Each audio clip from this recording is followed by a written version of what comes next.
off here in May, so thank you all for going to the first one. We are going to ask that if you can't see the screen, feel free to move inwards towards the camera in the middle right over here. Well, not in front of it, but y'all know what I mean. And as well as take care of your trash. We have to clean it up too, and we don't want to clean it up. So clean up your own trash. Okay. Awesome. Cal, you got this. So as y'all probably already know, we're the CMPS team, the CMPS program, which is community problem solving. And so this year we were trying to help students learn life skills before they go out into the real world. And so our first seminar was with Asa Welker over financial literacy, and then our next should be self-defense with the early police department, and then I don't remember what's after that, but they're going to be good, so y'all should come. So yeah, I'll let Asher introduce Asa.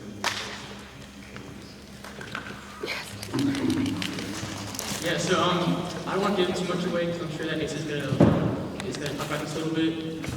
Many of y'all know Asa's sister actually. His sister is Caroline Welker. Sorry. Yeah. So Asa is actually an alumni of Early, and it's a pleasure to have him out here. So if y'all will please give him your attention and give him the respect that he's due, guys. Thank y'all.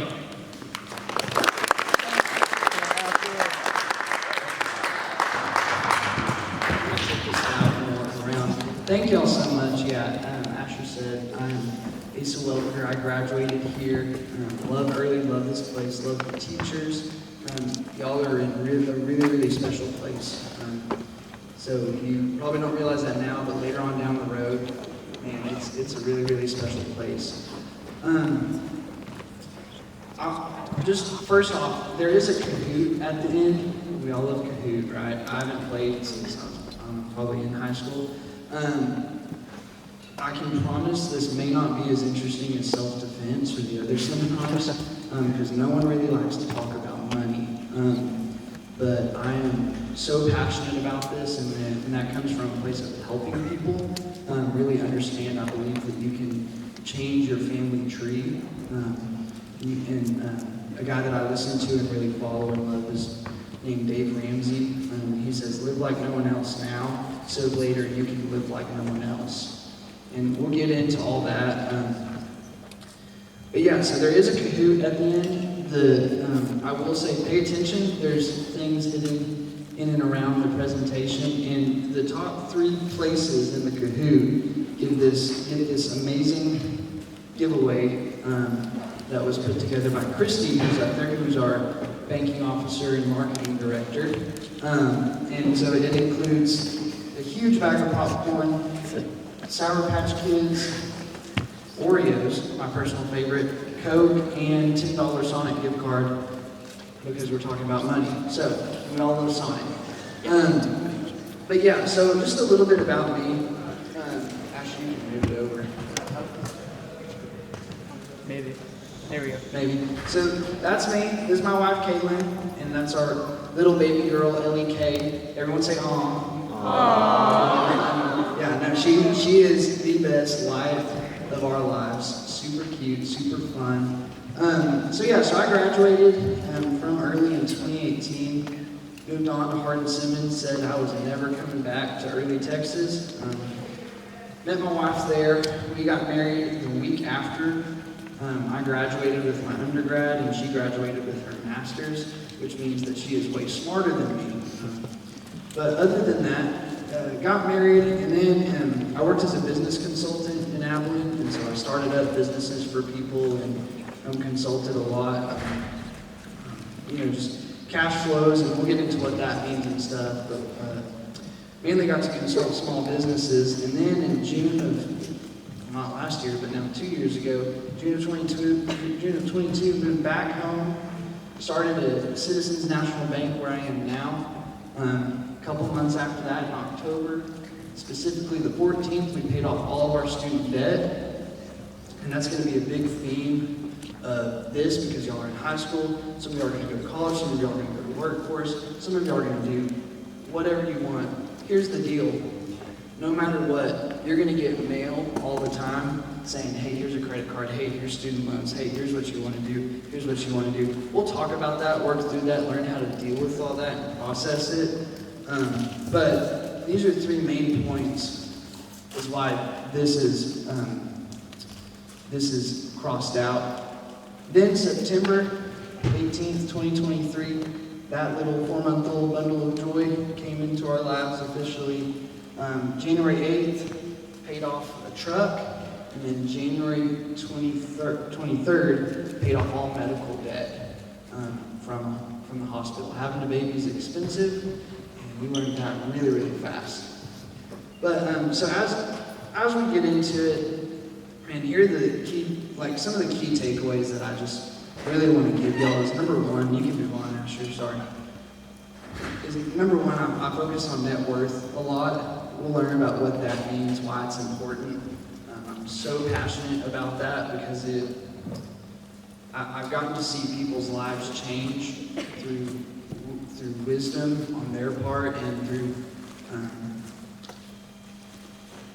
really sticking to something and accomplishing something. No matter whether you're in high school, no matter whether you're in college, single, married, it doesn't matter. To see someone accomplish something is really, really cool. What we'll talk about a lot today is a budget, which is super exciting stuff, and everyone loves to plan and sit down one of those. Attacking your debt, being smart, that's the main thing. Emergency funds are great, and I believe in an acronym, and it's KISS, keep it simple, stupid. I'm not the smartest guy on the earth, but I like simplicity, and simplicity works when it comes to money. It really, really can help you. Now, this is a quote to Dwight. How many of y'all watch The Office? We were talking about this earlier. I love The Office. So if I make a reference, I'm sorry in advance, but that's what I know. So that quote's to Dwight from Michael Scott, which we all know is the best boss in the world. So anyways, the next slide. Banking and personal finance. If you can't see this, I'm sorry. I'll go ahead and blame myself if it's too small. But why should you know this? Honestly, that's up to you. There's a bunch of different approaches. What I'm going to talk about is just what worked for us. If I could leave you with anything, I would just say, know what your attitude is going to be towards money. Recognize what it is now and what you want it to be in the future and how to take action on that. If you've made mistakes, I'm the first one to admit I have made money mistakes. Some hurt, but you can't be ashamed of it, just like any of your mistakes. Move on, move forward, learn how to grow from it. There's a whole world in store for y'all for what's to come. So just to get into the super, super exciting stuff, how many people have a bank account? Okay, awesome. Banks are probably one of the most exciting things that a high schooler could think about. Just kidding. But I think what we're going to talk about in this is, and you can go on to the next slide, Asher, is how to set up a checking account, how to set up a savings account. What does a loan mean? Why is it good? Why is it bad? And so really through all of this, y'all get thinking of, okay, as I move on to the next grade, as I move on to the next stage of my life, how do I want to approach something that I can control, but I also can, live and give generously. And that is going to happen through your accounts and what you want those to look like. For a checking account, I would say be responsible. Not everything in the world is affordable, especially right now. There's a big difference between needs and wants, and we'll talk about that with our budget. Savings, let it grow, let it grow, let it grow. That's going to be a real big theme of this, especially in that section. And then, loans, if you want to get one, great. If you don't want to get one, great. We'll talk about those, what goes into it. If you get approved, how to act on it. But if you get denied, what are some things that you can do if you want to buy a house, if you want to move forward in that and make those investments. So just to get started off on the next slide, we're going to be talking about checking accounts. They're super, super easy to open. They are super easy to open. You'll use a debit card through your checking account, but the first first thing through all of that is to, number one, be smart. I'm not gonna try and read off the slides directly because I know that gets boring. Also, I will say, if y'all have a question, and if I'm in a stopping point, I'll call on you. I really want this to be interactive. I'll try and go through the presentation. That way we can do the Kahoot. Y'all can ask me any questions that you have. And if I answer you incorrectly, then, well, that's unfortunate. I'm just kidding now. Yeah, y'all ask me any questions if you want, and I'll get to you when I can. But I will say, I will read off this part. Do not overdraft your account, ever. If you have, it's okay, whatever, it's in the past. But every bank allows you to set limits within your checking account, right? So if you want to go to Chick-fil-A, if you want to go to Sonic, go with the knowledge that, hey, I have the money to afford this. And this is also something that, do you want it or do you need it? And so within that, so a checking account, you'll go to the bank, open it up. If you have one, great. If you don't, congratulations, you get to learn. So you go to the bank, open it up. You're going to need a driver's license and probably a social security card, passport if you got one, anything that identifies who you are on 2 levels, just because we want to be secure. We don't want other people stealing your money. That happens everywhere. People give out their information and they're out a couple $100. But yeah, so you're going to go into the bank, open up a checking account, be super excited. You're going to set an overdraft. You're going to set an overdraft limit on your card. So if you don't have the funds to make this purchase, it is not going to let you make it, and it's embarrassing at the register, and I have been there, but you will thank me in the end because it saves you a whole headache on the other side. But for the really functionality of your checking account, whenever you're going to open up that's going to be the hub of everything that you live your daily life through. And so that's going to be your deposit headquarters. You know, how many of y'all have a job? Okay. Does that job payroll direct deposit into your checking account? Probably, right? So what's going to happen with that is that's going to come in, you're going to see all this money come through, and then your basic needs are going to have to be expensed out of that. So we'll talk about that in the budget, but that is going to be your daily life activities for your checking account. Within that, so you can write checks out of your checking account. I will say if you're writing a check, number one, please know how. So here's how to write a check. Write the amount that you want, write the numbers out, and I should have brought an example of that as I'm saying this. And please sign your check. That's the main thing, is always sign your check, because if you can't sign a check, then that's never going to get out of your account, and you can't pay the person that you need to pay. But for your checking account, who has a debit card? Who has a credit card? Okay, we'll talk about all that. So who knows the difference between debit cards and credit cards? What is it? Someone? A black sweater. I saw you raise your hand. I'm gonna call you out. Sorry. What's your name? Angel. Okay. Do you know the difference? It's okay if you're wrong.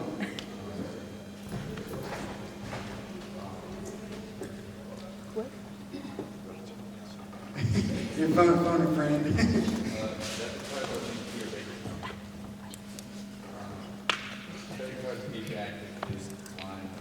Okay, right, yeah. So debit card. I'm sorry to put you on the spot, Angel.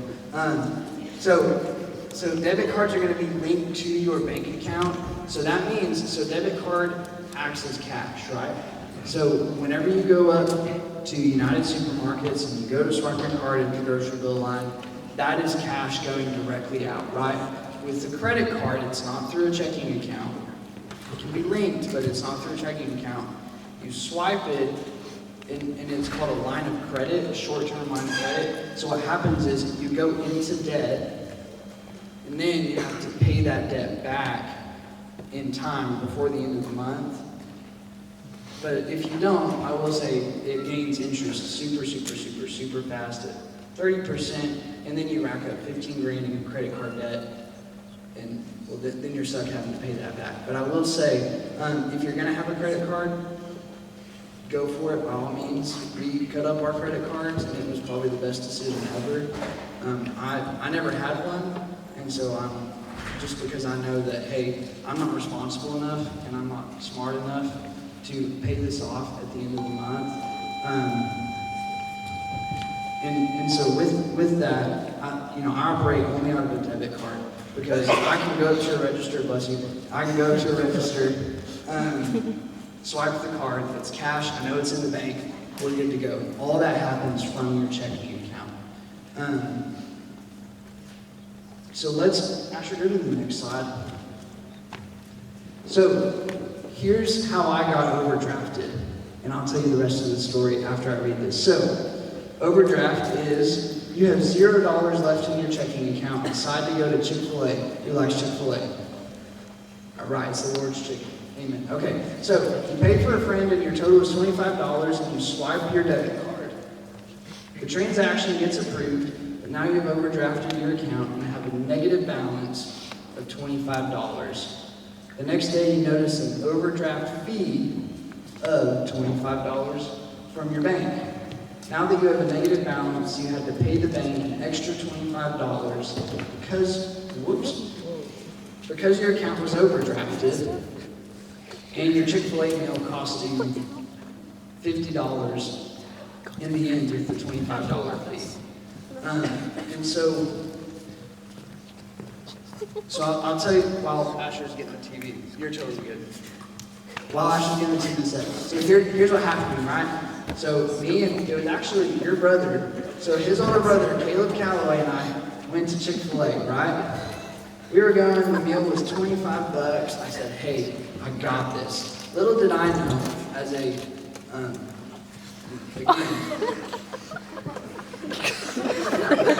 that's a self-portrait of me, isn't that awesome? So little did I know, I had like $2 in my checking account. Didn't have overdraft protection. It's in my bank setup. So I swiped the card, right? $25. Boom, I have a negative balance of like $25. So the next day, looking on my bank app, and I see a bank fee of $25, and I said, well, that's not good. It's like, why did it give me a fee? Why did it do that? X, Y, Z. So then my parents found out, and boy, howdy, did I get a talking to. So I was overdrafted. So my parents made me weedy. So I grew up on a farm/ranch. Thanks, Asher. Everyone clap for Asher.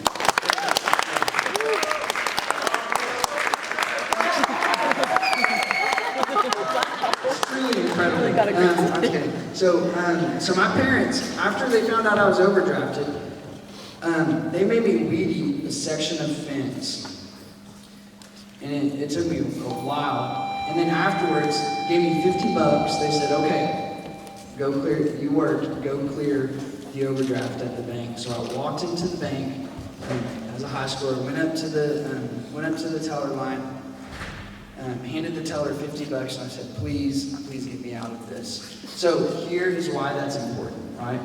Why you want to set protections to not let yourself get overdrafted. Number one, budgeting. If you can't afford it, don't buy it. If you can't afford something and you really don't need it, then please, by all means, don't buy it. And it's not worth going into debt, right? Or it's not worth getting a credit card to go into debt to pay for that. Because if you couldn't afford it then odds are at the end of next month when you have to go pay it off, you probably won't be able to afford it then. So within that, so to get out of overdraft, pay the $50, and all I'll say is that taught me a lesson is, okay, if I'm going to be responsible with my money, then it has to come all the way down to a meal at Chick-fil-A, right? It wasn't worth it at all. Now, if you've been overdrafted, that's fantastic. things happen. It happens to everyone. There's no shame in it. But get out of it, because otherwise what happens is your account's going to get charged off, and then you have to go, you still owe that money, right? So no matter if it's $50 like it was for me, I've seen accounts get overdrafted that have several $100s because they didn't budget and they didn't protect themselves. And then that stays with you for forever until you pay that off. So I'm going to kind of harp on that a lot, and that's why I do it, because number one, I want to protect y'all. You know, too often things are too convenient to go out and just swipe your card, put the chip in, and boom, you can have it, right? It's instantaneous, no matter if it's online or in person. But just be smart, know where your money is, know where it's going. That way you don't do what I did and have to weed a whole section of fence for $50 to get out of it. Got a good workout in there, so I guess that was the best part of it. So the next slide, just a little bit more over checking accounts. You know, this is going to be the hub, the headquarters for your money moves. I will say, your checking account should not be your emergency fund. It should not be treated that way. Your checking account is where you get paid. Your checking account is, you know, where you're going to go to Chick-fil-A, pay for a friend if you can afford it. But do not have that as your emergency fund, and we'll talk about why in a second.